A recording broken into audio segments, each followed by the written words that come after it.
a lot about the role of the media in a so-called democracy. I'm wondering how you see the role of our educational system, what it's doing right now, what forces are driving it, and what constraints are on it, and how should it operate? Well, I quoted the Trilateral Commission view of the educational system, namely it's a system of indoctrination of the young. And I think that's correct. It's a system of indoctrination of the young. That was the way the liberal elites regard it, and they're more or less accurate.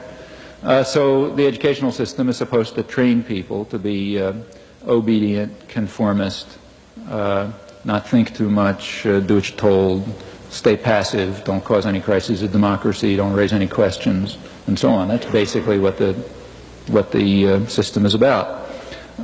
Even the fact that the system has a lot of stupidity in it, I think, has a function. You know, it means that people are filtered out for obedience. If you can guarantee lots of stupidity in the educational system, you know, like stupid assignments and things like that, you know that the only people who will make it through are people like me and like most of you, I guess, who are willing to do it no matter how stupid it is, because we want to go to the next step, you know. So you may know that this assignment is idiotic and the guy up there couldn't think his way out of a paper bag, but you'll do it anyway because that's the way you get to the next class. And you want to make it, and so on and so forth. Well, there are people who don't do that, you know. There are people who say, I'm not going to do it, it's too ridiculous, you know. Those people are called behavioral problems, or something like that. They end up in the principal's office or in the streets or selling drugs or whatever. And all of this is a technique for selection for obedience. And I don't know how to prove this, but I have a feeling that when you go to the elite universities, you find more obedience and conformity. Probably because you're getting the students who were better able to do it, you know. Well, all of that is functional. That's the way it works. And it works right through graduate school.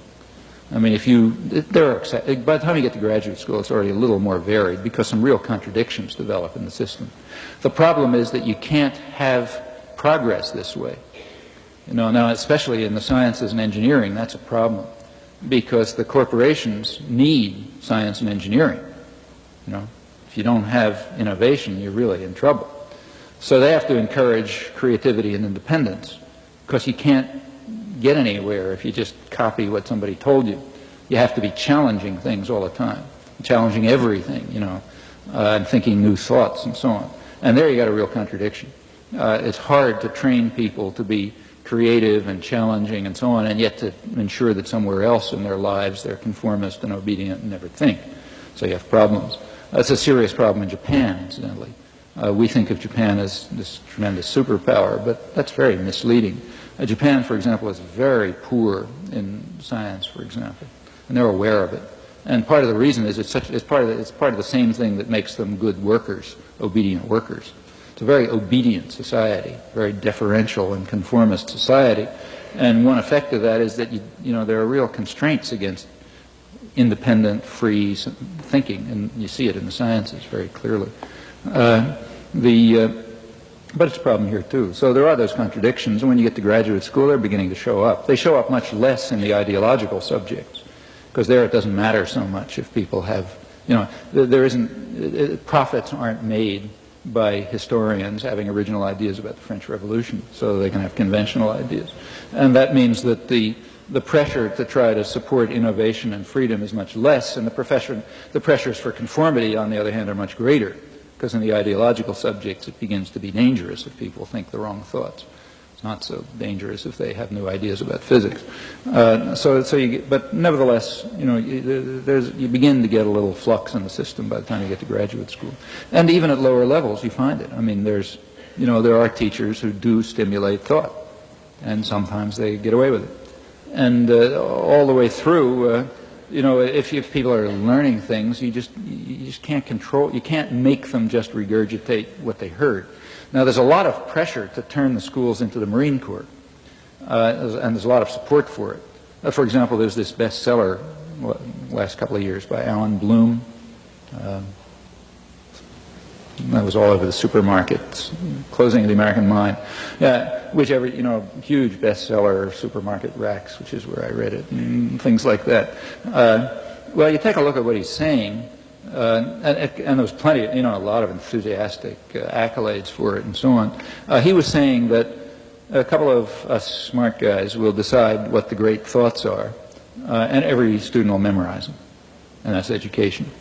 Okay. Well, that's a way to turn people into pure automata. Even if they happen to pick the great thoughts, there is no way less likely to get anybody to think about those thoughts than to make that the curriculum. That finishes them off, and I think that's the purpose, really. The purpose is just to impose authority. Here's the great thoughts. All this other stuff is rubbish. Just learn those and you're okay. I'll pick them. You memorize them. That's basically the line. Now, of course, that's the opposite of education. That's the way you study Talmud or something like that. But it's very popular, and I think it reflects the same concern over the crisis of democracy. In fact, Bloom himself was extremely, the incident that really got to him was a case in Cornell where he was a professor, where some black students took over one of the buildings. And he said that's just like the Nazis, it's back to the Nazis. He has a whole business about the Nazis and so on and so forth. Well, you take a look at what happened in that. He doesn't tell you what he thought and he says the faculty capitulated, just like Heidegger capitulated to the Nazis and so on. What actually happened, if you look back, is that there were real grievances. Undoubtedly, the students shouldn't have done what they did and go into the building with guns and so on, but it was settled very amicably. It was settled amicably. Nobody was killed. The grievances were to some extent dealt with, and the net result was better than it was before. Well, he didn't tell you what he thought they should have done, but it's sort of implicit. I guess they should have bombed the place or something like that.